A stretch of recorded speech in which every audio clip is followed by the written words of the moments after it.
Alright guys, day 14. I just woke up. The spot I chose today I thought was going to be shadier, but it's not. So I actually got woken up from the heat. It just got so hot by like 8:30. I was almost sweating. Not ideal, not maybe going to be a spot I use too often. Overall, I slept really good. This is my new setup as I kind of showed you guys. So I can actually stick my feet all the way out and stretch out completely. This is my first night trying this new setup, and it worked really well. You know, it wasn't like I was staying in a hotel with 5-star, bed or anything, but just to be able to spread my feet out and sleep kind of normal. I think I'll find the shadier spot tomorrow and be able to sleep a little longer. So, have my fan up here, working well. Bam, bam. Oh man, as far as today, I'm gonna go try to get an order real quick. I'm going to go to the library, do some work. There's some crazy stuff going on in the investing world right now. GameStop absolutely popping off. I have a buddy of mine. I should mention his name for privacy's sake, but he's been a big GameStop proponent, and he's probably very, very happy since his money has basically like tripled. So super excited for him. And there's some other investment stuff I want to look at. I really like researching companies, kind of using my logical, analytical mind to surmise, like, is this a company that's going to do well based on where they sit financially, as well as just the use case for this company and the service and the product they provide, and is this something that people are going to want to use, right? I'm typically not a big investor in the meme stuff or meme coins because there really is no real long-term use case for a lot of these meme coins in crypto and even meme stocks. For example, GameStop, I did invest like a little bit, but because their financials were good, I'm talking to my buddy since he's more on the up and up. From a financial standpoint, they had a lot of like cash. Like they weren't in debt, they weren't hemorrhaging money. They had become profitable. I still didn't see a long-term use case. I still didn't see anything in the works in terms of, okay, you guys need to still provide something that the market wants.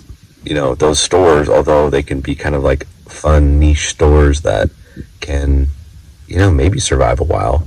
The world is moving towards digital stuff.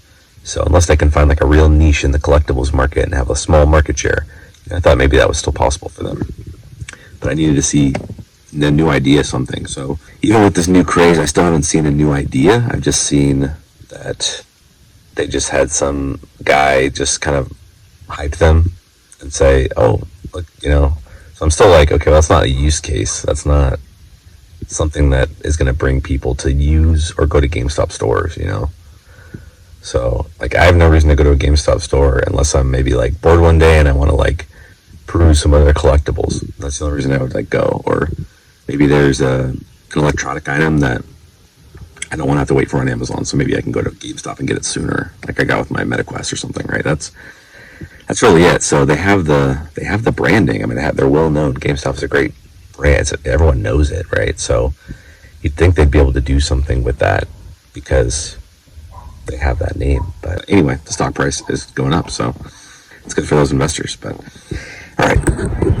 What's up, guys? I'm here about to cook my meal. Got everything here ready to go.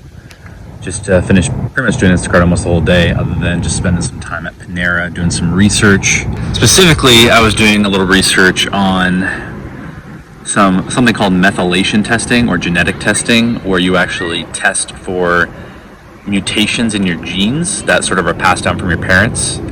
And there are some kind of main ones that can kind of cause problems. And for those of you who may or may not know, I've struggled with a lot of mental health issues since my early 20s, and something I've battled pretty consistently. And I've always hated the idea of being on psychiatric medication. Just there's something about it that really bugs me in a way. Maybe just being reliant on something like that, because typically when you start taking those kind of things, you have to take it. It becomes, if you don't, you have really bad withdrawal symptoms. So, and you have side effects too that you have to deal with. You might have to take other medications for those side effects. So I've always there's a lot of people who really benefit from them, and have dabbled in them in the past, and I'm open to considering them even today, but I will admit it's kind of a last resort type of thing for me. So I was researching today on genetic testing, and I was actually researching a couple places where I can go get that genetic test done to see if there's any mutations, any defects with my major genes, and then maybe doing some supplementation or some different things around those to see if that actually improves my mental health, because depression is probably what I struggle with the most these days for many reasons, but I won't go into on this video. Looking at some new tax proposals that our good old Presidente is trying to implement, which are just insane, absolute insanity. So anyway, I won't jabber on too long here, but yeah, I'm in this nice park at the city that I was just last doing an order in, so I figured I'd try to get in some cooking before it gets dark, and then I'll head back to my main area and look for a place to sleep for the night.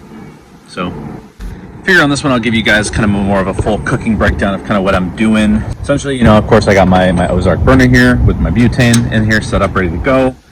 I've got my grass-fed ground beef. I'm going to pop this open. I'm going to make 4 different patties right here. I'm going to season them with everything bagel seasoning. I'll let them sit for a minute or two. I'm going to throw this pan up here, light my burner, throw on coconut oil, a couple of tablespoons, let that heat up and get nice and hot while my beef is sitting and that salt is pulling, really, getting sunk in. Throw them on there, a few minutes each side. Hopefully if I can get a nice sear on one side, that's great. Again, it's pretty tough with the wind typically moving in and out with the burner. I take my burgers off, I set them down here, then I drizzle them in raw unfiltered honey in generous amounts. It's delicious. I would highly recommend trying it. I also am going to put on some sauerkraut as well, some roasted garlic sauerkraut that I've been talking about on my channel in the past. Then once those are done, I've got my 3 eggs here. I'm going to cook those up. I'm going to season those with everything bagel seasoning. I'm going to cook those lightly, just nice over easy, so there's still that nice wet yolk in the middle that will come out when I'm cracking it open, or when I'm slicing it open, I should say. And then yeah, I will eat that, drizzle it in a little bit of lemon, sprinkle on some nutritional yeast, and gobble that down. And then for a little snack extra, if I'm hungry, I've got my